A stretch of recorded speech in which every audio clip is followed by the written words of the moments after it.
días sufrimos, y digo sufrimos porque pueden ser mis papás, mis tíos, el secuestro de una pareja de...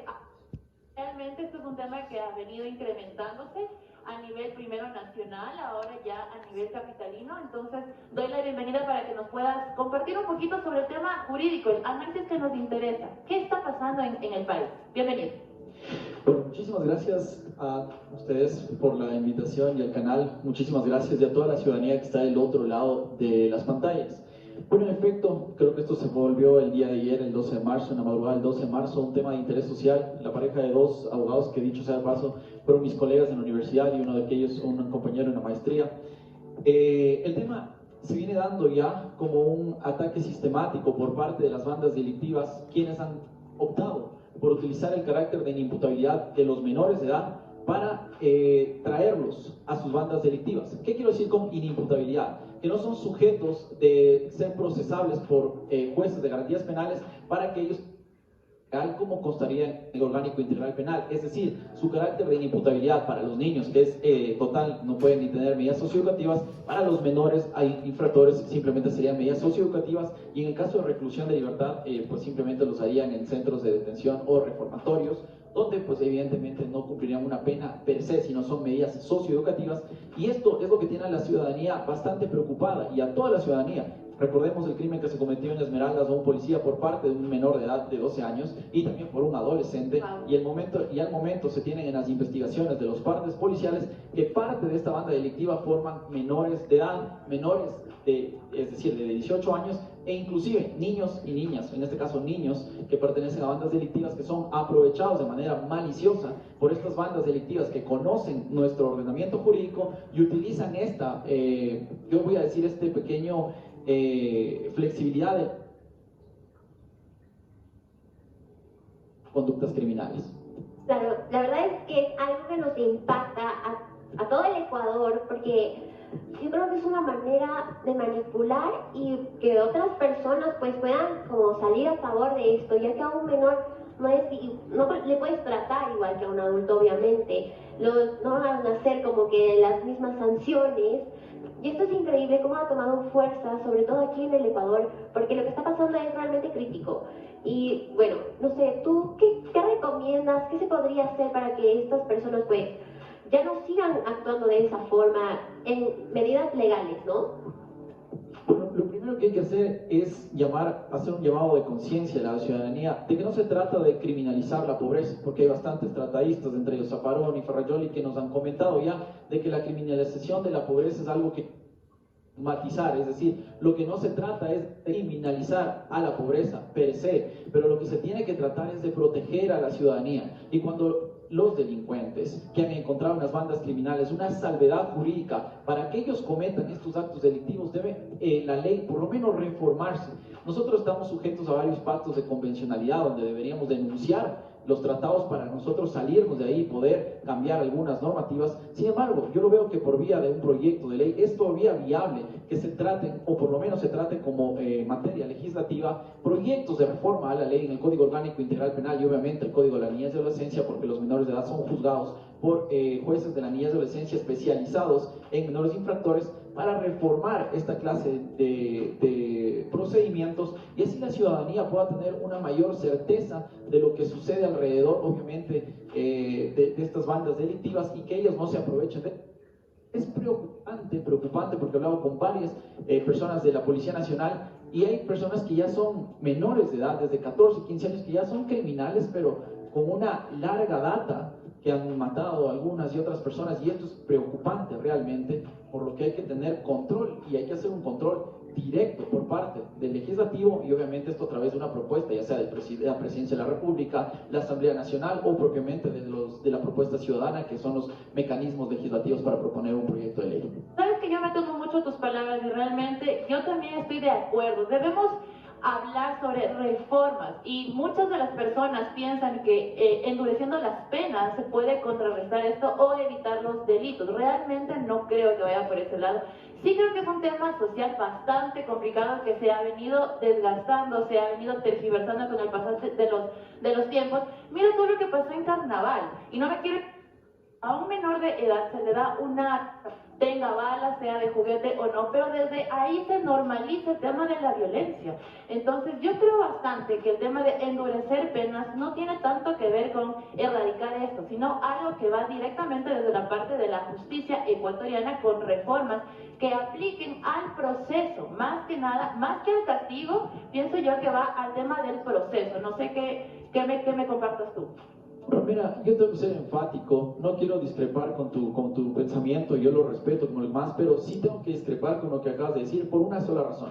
Si bien es cierto, el derecho penal máximo no es lo sugerible en estados democráticos como el nuestro, pero sin embargo el derecho penal máximo es necesario para poder tratar de regular las conductas de una ciudadanía, que ese es el fin del derecho. Regular las conductas de la ciudadanía es una definición del derecho, pero cuando nosotros tenemos un estado un estado de criminalidad, donde las bandas delictivas han tomado superioridad en contrapunto al Estado, que debe protegernos y garantizarnos a través de la Policía Nacional, quienes son los encargados de la seguridad interna, es menester y necesario endurecer las penas. El derecho penal debe ir desde acá, lo maximizamos. Tenemos un derecho penal máximo y a la medida que nosotros vayamos aplicando en los procedimientos debe ir mermando. Y esta sí es la finalidad del derecho penal, que las penas no sean más duras cada vez, pero cuando no existe por parte de la ciudadanía una comprensión de que no se deben cometer determinadas conductas, que es otra de las finalidades del derecho penal, el regular el poder punitivo del Estado, tenemos que maximizarlo hasta un punto donde nosotros podamos flexibilizar para cuando ya hayamos bajado los índices de criminalidad, los índices de secuestro, cualquiera que sea el acto delictivo, porque hoy por hoy nuestra ciudadanía vive en zozobra y tenemos leyes muy blandengues, tenemos dengues en la corrupción, fuera de los casos que podamos nosotros decir conforme a la ley establece, y tenemos que maximizar para poder ir haciendo una cadencia hasta llegar a un estado de control flexible. Pero por el momento el Ecuador no puede hacer eso. Solo hagamos una consulta popular, una consulta a la ciudadanía, si se sienten identificados con las normas que hoy por hoy nos representan. Y te aseguro que nadie se va a sentir ni seguro ni identificado con la forma de eso llevar sí, la ley. nadie estamos seguros ni tenemos la garantía de. A lo que yo voy es que el tema de endurecer las penas sí es un tema que debe ser tratado con pinzas, porque no es por castigar más que existen menos delitos, sino como tú dices, hay leyes muy blandengues, hay muchos baches en el tema de la justicia que por ahí se aprovecha mucho el tema de salir avanti, de que no se cumple un debido proceso en el momento de la aprehensión de un criminal, y esa es la oportunidad en la cual la justicia se tarda, no hay una garantía ciudadanos por ese lado.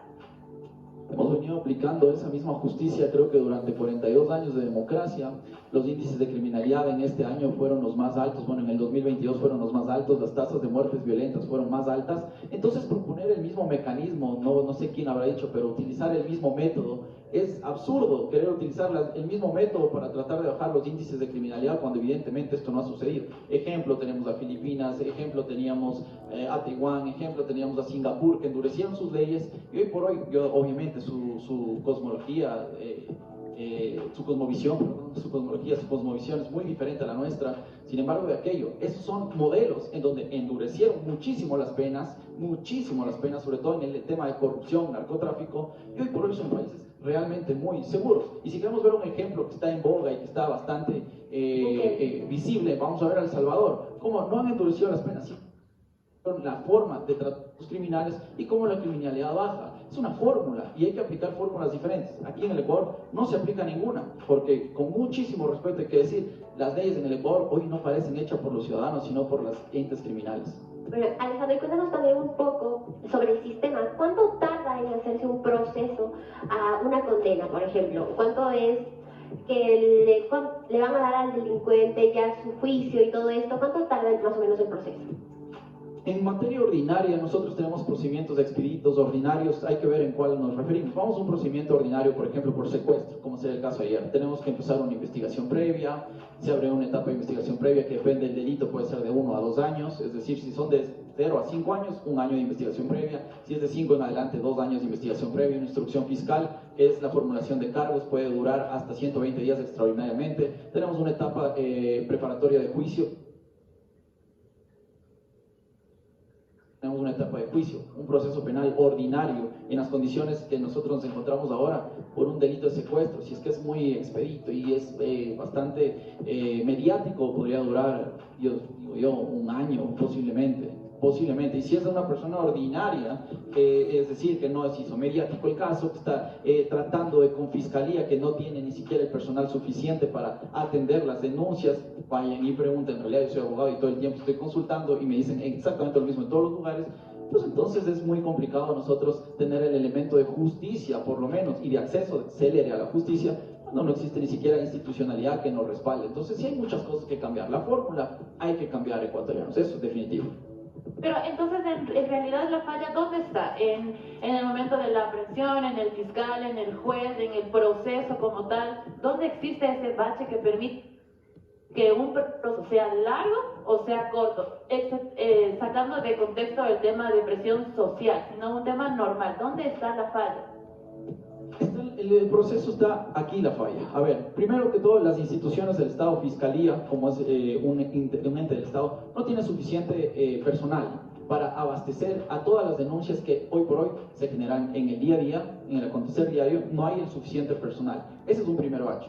El segundo bache es que no hay suficiente acceso a la justicia porque no hay suficiente información que pueda ser requerida para la persona que denuncia. Usted vaya y denuncie y solo cuénteme cuál es el trato que le dan cuando usted va a denunciar. Y peor aún, dependiendo de los estratos de donde venga. Yo he tenido la desdicha de ver cuál es el trato a personas que vienen de estrato bajo, cómo los tratan, cómo les reprimen en su derecho a la denuncia. Entonces aquí hace un montón de falta de conciencia social y de un trato digno cuando el peor error que uno puede hacer cuando sirve es servir mal, porque se le quita ese privilegio de servir, cosa que muchos funcionarios públicos no entienden, porque ya han hecho carrera y se sienten como que seguros ahí. La falta de empatía es otro de los problemas de nuestra celeridad procesal. Entonces, para nosotros cambiar eso, tenemos que cambiar desde las máximas autoridades que ejerzan ese dominio de decoro, de respeto, de mostrar cómo se tiene que administrar justicia, administrar algo, para que sus demás funcionarios se sientan presionados de esa forma a cumplir con parámetros por lo menos ideales. Y no culpo a los funcionarios, no culpo del todo, pero sí hay que hacer un voto de conciencia a eso que es lo que no nos permite el avance de justicia sobre todo. Claro que sí, bueno, Alejandro, muchísimas gracias por estar esta noche junto a nosotros. Nosotros vamos a irnos a un pequeño corte comercial y ya volvemos con más.